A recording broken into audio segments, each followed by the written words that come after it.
Après le mode Star et le Quad Drift, Mash continue sa percée dans l'univers du quad en présentant son nouveau Starbird au look absolument renversant, mais ce baroudeur sportif ne mise pas seulement sur son physique pour séduire.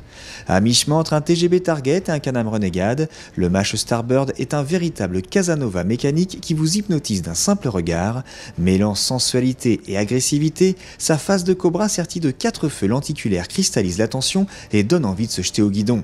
Mais avant de partir à l'assaut des chemins, effectuons un petit tour du propriétaire.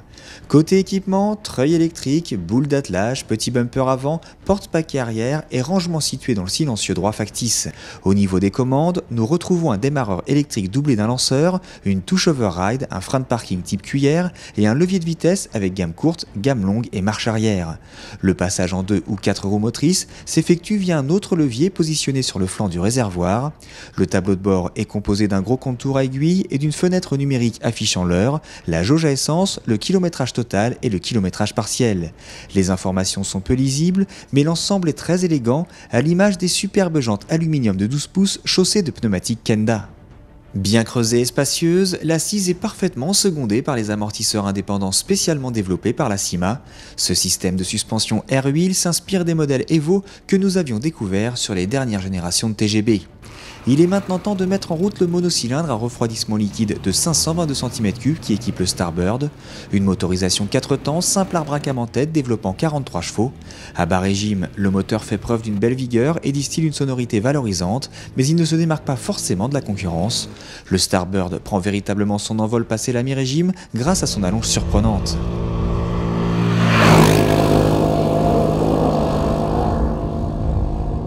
Le châssis affiche une bonne neutralité et les amortisseurs absorbent les chocs avec une grande sérénité.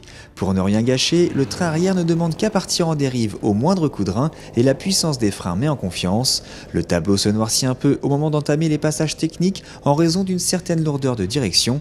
Autre bémol, le dessin du carénage n'est pas franchement optimisé pour protéger le pilote des projections de boue. Sur notre terrain gorgé d'eau, le Starbird se sent pourtant comme un poisson dans l'eau en enchaînant les longues dérives à chaque enfilade de virages.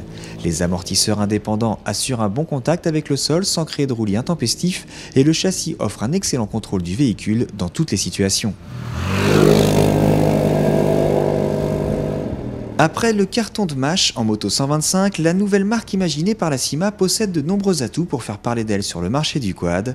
Une gamme de 3 modèles distincts, un design singulier et surtout l'expertise de techniciens pointus sur ce segment. Ambassadeur de charme chez Mash, le Starbird séduit autant par son design que par ses qualités dynamiques.